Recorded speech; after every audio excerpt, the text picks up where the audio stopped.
കർണാമൃതം ഒരു ദേവതാ സംഗമവേദി ശ്രോതാക്കൾക്ക് സുസ്വാഗതം. ഒരുപാട് നാളുകൾക്ക് ശേഷമാണ് കർണാമൃതത്തിലേക്ക് ഒരു വീഡിയോ എത്തുന്നത്. എല്ലാ പ്രിയമിത്രങ്ങളും കേൾക്കണം. ഇന്ന് തിരുവൈരാണിക്കുളം മഹാദേവ ക്ഷേത്രത്തെക്കുറിച്ചും നടതുറപ്പ് മഹോത്സവത്തെക്കുറിച്ചുമാണ് ഇവിടെ പറയുന്നത്. കേരളത്തിലെ പ്രസിദ്ധമായ ഒരു മഹാദേവ ക്ഷേത്രമാണ് തിരുവൈരാണിക്കുളം മഹാദേവ ക്ഷേത്രം. ഇപ്പോൾ അവിടെ നടതുറപ്പ് മഹോത്സവം നടന്നുകൊണ്ടിരിക്കുകയാണ്. ഈ ക്ഷേത്രത്തെക്കുറിച്ച് പറയുവാൻ ഏറ്റവും ഉത്തമമായ സമയം ഇതുതന്നെയാണ്. ഈ കഴിഞ്ഞ ദിവസം എനിക്കും തിരുവൈരാണിക്കുളത്തെ നടതുറപ്പ് മഹോത്സവത്തിന് പോകാനും ഭഗവതിയെ കണ്ട് തൊഴുത് സായുജ്യമടയുവാനും കഴിഞ്ഞു. ഉമാമഹേശ്വരന്മാരുടെ എല്ലാ അനുഗ്രഹങ്ങളും എല്ലാവർക്കും ഉണ്ടാവട്ടെ എന്ന് പ്രാർത്ഥിച്ചുകൊണ്ട് ഈ ക്ഷേത്രത്തെക്കുറിച്ച് കേട്ടും വായിച്ചും കണ്ടും അറിഞ്ഞ കാര്യങ്ങൾ ഞാൻ നിങ്ങളുമായി പങ്കുവയ്ക്കുന്നു. ഒരിക്കൽ കൂടി ഭഗവാന്റെ എല്ലാ അനുഗ്രഹങ്ങളും ഉണ്ടാവട്ടെ, ഭഗവതിയുടെ എല്ലാ അനുഗ്രഹങ്ങളും ഉണ്ടാകട്ടെ എന്ന് പ്രാർത്ഥിച്ചുകൊണ്ട് ഓം ഉമാമഹേശ്വരായ നമഃ. കേരളത്തിലെ എറണാകുളം ജില്ലയിൽ ആലുവായിൽ പെരിയാറിൻ്റെ വടക്കേക്കരയിൽ സ്ഥിതി ചെയ്യുന്ന ക്ഷേത്രമാണ് തിരുവൈരാണിക്കുളം മഹാദേവ ക്ഷേത്രം. കിരാതമൂർത്തി സങ്കല്പത്തിലുള്ള മൃത്യുഞ്ജയനായ ശിവനും ആദിപരാശക്തിയായ പാർവതിയുമാണ് ഈ ക്ഷേത്രത്തിലെ പ്രധാന പ്രതിഷ്ഠകൾ. ഇവിടെ ശിവനെ കിഴക്കു ഭാഗത്തേക്കും ശ്രീപാർവതിയെ പടിഞ്ഞാറ് ഭാഗത്തേക്കും ദർശനമായി ഒരേ ശ്രീകോവിലിൽ പ്രതിഷ്ഠിച്ചിരിക്കുന്നു. ശിവൻ മുഖ്യ പ്രതിഷ്ഠകളിൽ ഒരാളാണെങ്കിലും ഇവിടെ ശ്രീപാർവതിക്കാണ് കൂടുതൽ പ്രസിദ്ധി. ഉപദേവതകളായി ഗണപതി, അയ്യപ്പൻ, മഹാവിഷ്ണു, സതീദേവി, ഭദ്രകാളി, നാഗദൈവങ്ങൾ എന്നീ പ്രതിഷ്ഠകളും ഉണ്ട്. ധനുമാസത്തിലെ തിരുവാതിരനാൾ മുതൽ 12 ദിവസം മാത്രമേ ശ്രീപാർവതിയുടെ നട തുറക്കുകയുള്ളൂ. ഇവിടെ എത്തുന്ന ഭക്തജനങ്ങളിൽ നല്ലൊരു ഭാഗവും സ്ത്രീകളാണ്. മംഗളകാരിണിയായ ഇവിടുത്തെ ഭഗവതിയുടെ ദർശനം സ്ത്രീകൾക്ക് ഐശ്വര്യകരമാണ് എന്നാണ് വിശ്വാസം. അതുകൊണ്ട് തന്നെയാവാം ഈ ക്ഷേത്രത്തിന് സ്ത്രീകളുടെ ശബരിമല എന്ന് ഒരു അപരനാമവും ഉണ്ട്. ശിവന് കുംഭമാസത്തിൽ തിരുവാതിര നാളിൽ ആറാട്ടായി 8 ദിവസത്തെ ഉത്സവമാണ് നടക്കുന്നത്.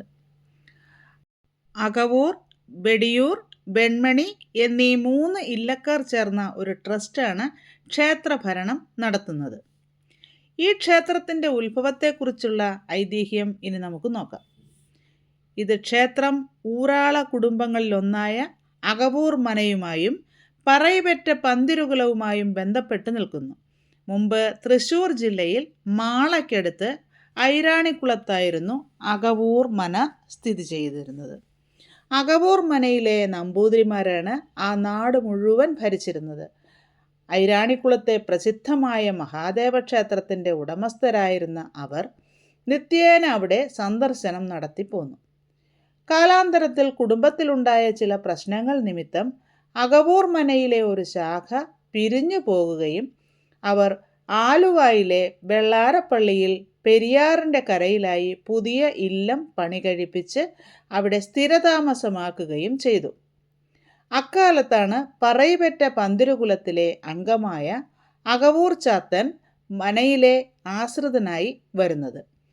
ചുരുങ്ങിയ നാളുകൾക്കുള്ളിൽ തന്നെ ചാത്തൻ മനയിലെ അംഗങ്ങൾക്ക് പ്രിയങ്കരനായി.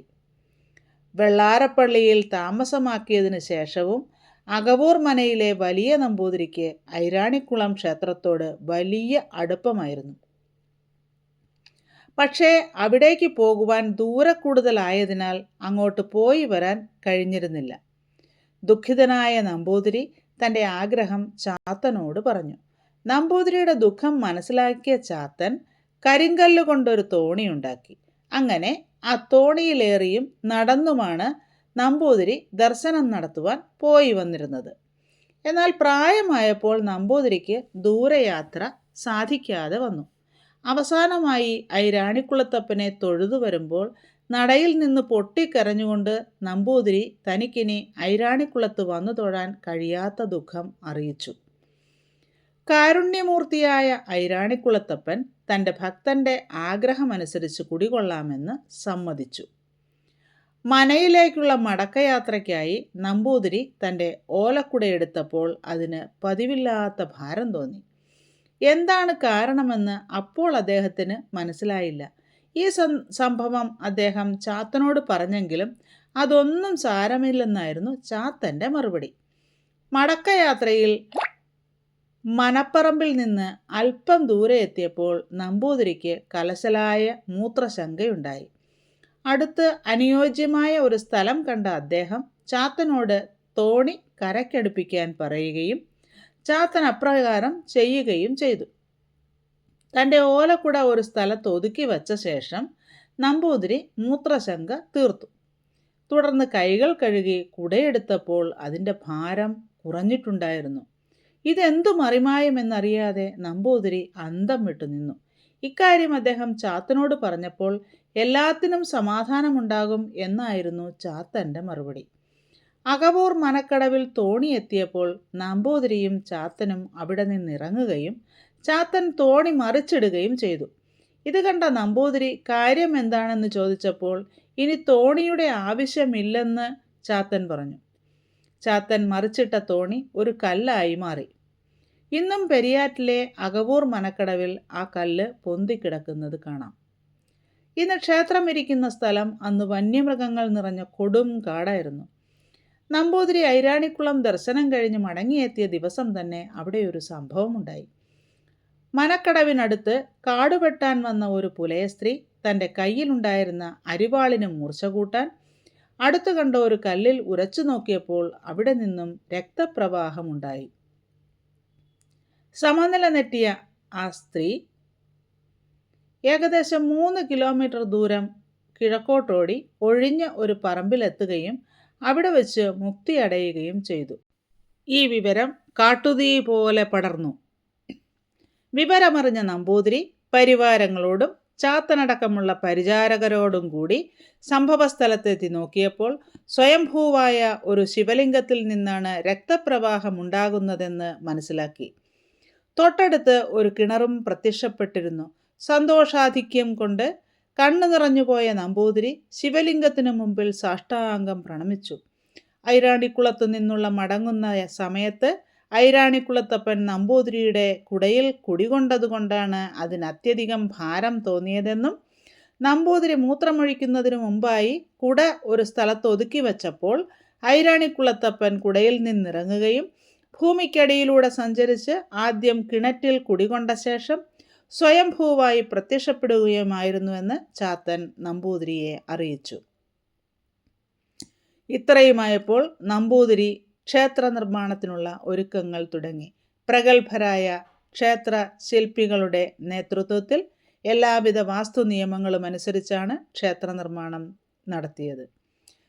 ഐരാണിക്കുളത്തപ്പൻ പാർവതീ സമേത ഭാവത്തിലുള്ള പ്രതിഷ്ഠയായതിനാൽ പുതിയ ക്ഷേത്രത്തിലും പാർവതീ പ്രതിഷ്ഠ നടത്തി. ഐരാണിക്കുളത്തപ്പൻ കുടികൊള്ളുന്ന സന്നിധി അന്നു മുതൽ തിരുവൈരാണിക്കുളം എന്ന പേരിൽ പ്രസിദ്ധമായി. അകവൂർ നമ്പൂതിരി തന്നെ ക്ഷേത്രത്തിൻ്റെ ഊരാളനുമായി. ഇനി എന്താണ് നടതുറപ്പ് മഹോത്സവം എന്ന് നമുക്ക് നോക്കാം.